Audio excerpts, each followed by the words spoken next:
Gourmet é uma janela que visibilizamos a enogastronomia. Para esse momento ficar mais deliciosamente perfeito, teremos aqui a grande empresária, enófila e sommelier internacional, Daniela Romano, para enriquecer com saberes e dicas o nosso quadro.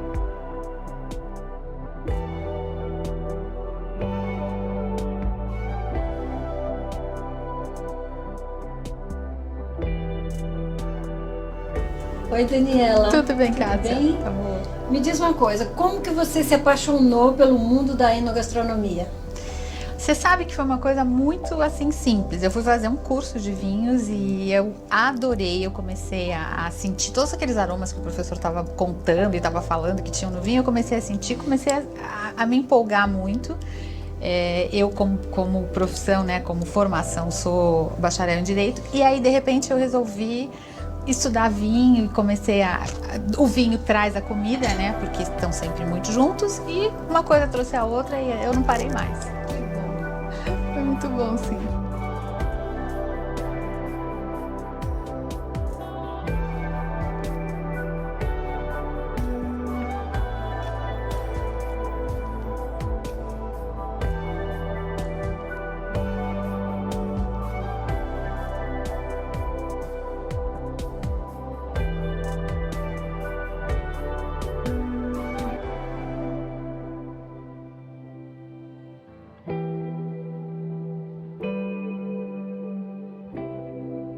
O enoturismo é um forte segmento que cresce a cada dia, né? Como os apaixonados pelo mundo do fermentado de uva, como que você vê esse segmento aqui no Brasil? Olha, o Brasil hoje em dia é um líder no mercado. Ele tem uma produção de espumantes que é realmente uma das melhores do mundo. Nós temos vários polos de produção. Você tem o sul do país, né? Rio Grande do Sul, Santa Catarina, onde tem vinhos de excelente qualidade, tanto espumantes quanto os tintos, como por exemplo a Merlot e a Cabernet Franc, que estão indo muito bem lá. Você tem aqui perto de São Paulo Espírito Santo do Pinhal, onde nós temos uma vinícola boutique de excelência, que está produzindo vinhos que também estão se destacando muito. Eles trabalham com Syrah, Sauvignon Blanc, então estão indo muito bem. E a gente tem o Vale de São Francisco, né, que é exatamente Pernambuco e Bahia, que estão ali com o Rio, né, e que tem tudo que não deveria ser, porque na verdade eles têm uva lá que é um clima tropical, que não é um clima próprio para uva nem para vinhedo, né? Mas eles conseguiram, sempre com muita tecnologia, com muito estudo, eles conseguiram desenvolver uma produção super interessante, que inclusive eles são poucos lugares no mundo que existe isso. Eles conseguem fazer até 3 colheitas por ano, o que é uma coisa inédita também. Isso tudo eles controlam através da irrigação, né? Então, como eles controlam isso? Com muita irrigação, porque é um lugar seco, árido, um clima quase desértico, então, e muito quente. Com muita irrigação, ou seja, com muito gotejamento na planta, ela começa a se resfriar e ela entende. Eles criam uma falsa ideia de que é um clima mais frio, que seria o inverno, que é quando a planta dorme. Então ela para de produzir. E quando a planta está pronta, está com muita fruta, está pronta para colher, eles cortam o gotejamento, ou seja, deixam ela ficar no que a gente chama de estresse hídrico, ficar com sede, né? E ela, então, tem uma explosão e é quando ela fica ótima para a colheita. Ou seja, são técnicas que são usadas para ajudar a criar essa falsa dormência e também a ajudar na colheita. Por isso eles conseguem controlar. Eles têm vários terrenos que a gente chama que são plantéis, né? São plantas, onde num eles controlam para colher a uva já, no outro eles colocam a uva para dormir. Então, com isso eles têm colheita o ano inteiro. Muito legal isso, né? Não é uma coisa bacana? Muito bacana. Muito bacana. Tecnologia, né? A favor. Ajudando, né? Isso é perfeito. A cultura do chopp e praia por muitos anos se manteve inabalada, né? Hoje os vinhos, os espumantes estão conquistando um razoável espaço nos verões, principalmente no nosso litoral aqui do Brasil. Você acha que essa tendência fica? Eu acho que fica. Você já viu os carrinhos de espumante na praia? Sim. Hoje você tem até carrinho de espumante. A gente tem os carrinhos de chopp, né? Mas você tem o espumante. Por quê? Porque, na verdade, o teor alcoólico do vinho é sempre um pouco mais alto do que o da cerveja, do chopp. Então, isso realmente também é um fator, né? É uma bebida um pouco mais quente. Mas com a gente falou, tecnologia, com modos de produção muito inovadores e com bastante tecnologia, você consegue trazer muito frescor, método de colheita, tudo isso. Então são vinhos que têm muito frescor, tem acidez. Sabe aquela coisa quando você chupa limão assim, que você fica com aquela água na boca? Esses vinhos, tanto os brancos, alguns rosés e os espumantes, a gente sente essa característica. E isso o que faz? Refresca, né? Então é gostoso.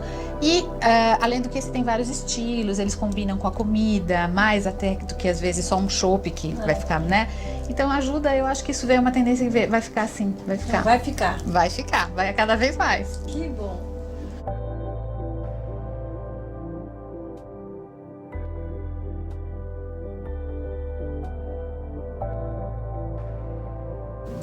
Daniela, qual o tamanho, a quantidade razoável para um restaurante de hotel iniciar a sua cave, assim, a sua adega, o número de rótulos assim razoável para que ele inicie esse serviço no seu hotel? Então, a gente fala em mais ou menos uns 100 rótulos e esse não é um número aleatório. Por quê? Se você pensar, ele precisa ter sempre os vinhos de entrada, que geralmente são vinhos espumantes, prosecco, cava, champanhe, né? Então ele tem que ter alguns vinhos de entrada. O vinho branco, que ele precisa ter o branco mais leve, o branco mais encorpado, porque sempre você está pensando na comida junto, o que vai harmonizar, qual é o momento, desde um aperitivo, um drink, até uma comida mais elaborada. Passamos para os tintos, a mesma coisa, um tinto mais leve, um tinto com madeira, um tinto de guarda e depois os vinhos de sobremesa, que você pode ter vários estilos, um vinho de sobremesa mais fresco, mais ligeiro, um vinho de sobremesa já mais encorpado ou até um fortificado. Com isso, e aí você tem os países e os estilos, né? Você tem estilos, então você precisa, por exemplo, se a gente está falando de um hotel no Brasil, você tem que ter um vinho brasileiro. Você está falando de um hotel fora, ele vai ter o vinho nacional dele, vinho, né? Então você tem que ter os vinhos brasileiros, daí você passeia um pouco pela América do Sul, Chile, Argentina, Uruguai. Depois você vai para a Europa, depois você tem Novo Mundo, África, Austrália. Então, com tudo isso, são muitos estilos. E para você fazer uma adega mínima, assim, uma adega bacana que você consiga encontrar, uma média de 100 rótulos. Muito bom. Pelo menos já tem um norte. Já tem um norte.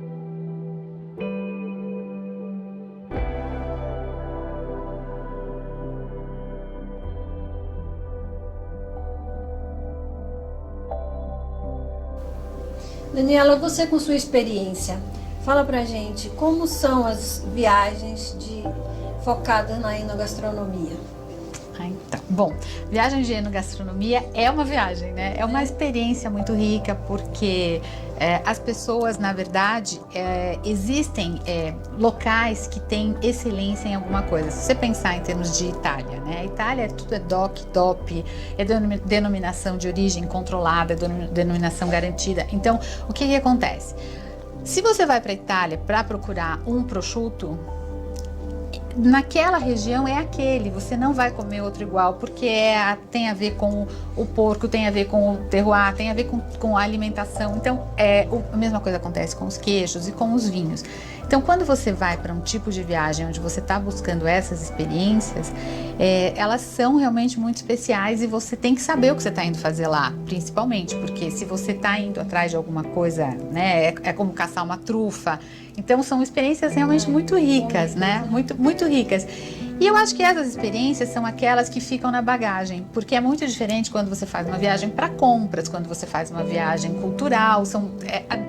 Até a enogastronomia tem muita da viagem cultural, né? Porque você aprende muita coisa, você vivencia costumes de países, tudo isso. Então, ela é uma viagem muito rica, e principalmente para as pessoas que já têm um pouco de conhecimento, né? Se você já visitou a Itália, se você já fez os pontos turísticos, se você foi para Roma, foi visitar o Vaticano, então por que não voltar e aproveitar para fazer uma viagem de enoturismo, né? Onde você vai conhecer as peculiaridades daquele país, daquela região. Eu acho isso muito rico, você não acha? Né? É bom, né? Tem que só cuidar com a balança. Não, a balança a gente resolve depois. Depois, quando volta, né? Quando voltar, e aí a gente passa no spa, uma coisa assim, e lá a gente acerta o que achou a mais nas viagens. verdade. Diz uma coisa, como iniciar o conhecimento no mundo dos vinhos? Bom, primeira coisa, se você gosta de vinhos, já é um bom caminho, né, para começar. E eu acho que o mais fácil mesmo e o mais gostoso é você fazer um curso, né? E existem milhões de cursos. Existem cursos, desde cursos básicos, cursos introdutórios, até cursos profissionalizantes, onde você pode escolher se você quer fazer a linha de sommelerie, a linha de marketing do vinho, enfim, existe muita coisa.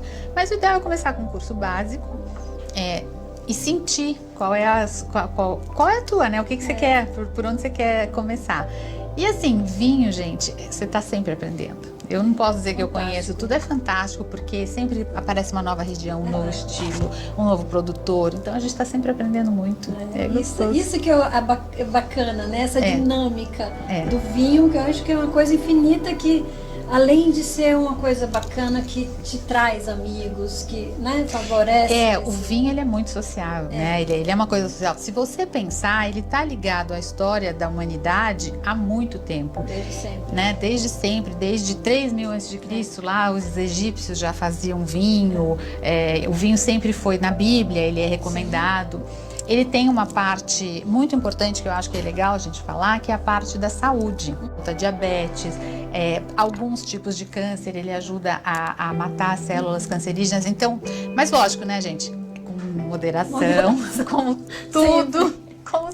Como tudo, você tem que uma tacinha sempre junto com as refeições, porque você consegue agregar valor, né, tanto para a refeição quanto para o vinho. Mas assim, e em muitos países é considerado alimento, né? Aqui no Brasil ele ainda é taxado, né, como um produto de luxo, mas na maioria dos países você vai para a Europa, França, Itália, Espanha, o vinho é mais barato do que um refrigerante, uma Coca-Cola, porque ele é considerado alimento. Mas eu acho que com o tempo essa cultura vai sendo mais presente aqui no país, né? Eu vejo isso, porque antes o vinho era uma coisa mais distante. Hoje não, você já usa, né, com mais frequência e já tem motivo de fazer uma reunião em casa, chamar os amigos. E isso é fantástico. Isso né? É muito bom. Diz uma coisa, Daniela, para a gente finalizar. Qual o contato para uma consultoria sua? Olha, eu vou passar um WhatsApp, que eu acho que é o jeito mais, hoje em dia mais prático, né? Que é o 11 99376 6663. Ou o Daniela com 2 L's, @aromasdovinho.com.br. E você presta essa consultoria no Brasil inteiro? No Brasil inteiro, fora também. Né? E isso vai ser muito bom.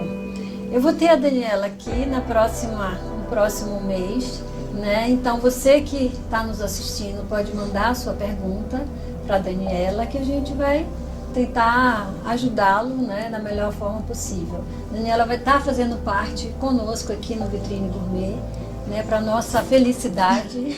Para minha também. Isso é muito bom, né? Porque vai estar trazendo informações e trazendo saberes aqui pra gente estar batendo essa bola junto com você.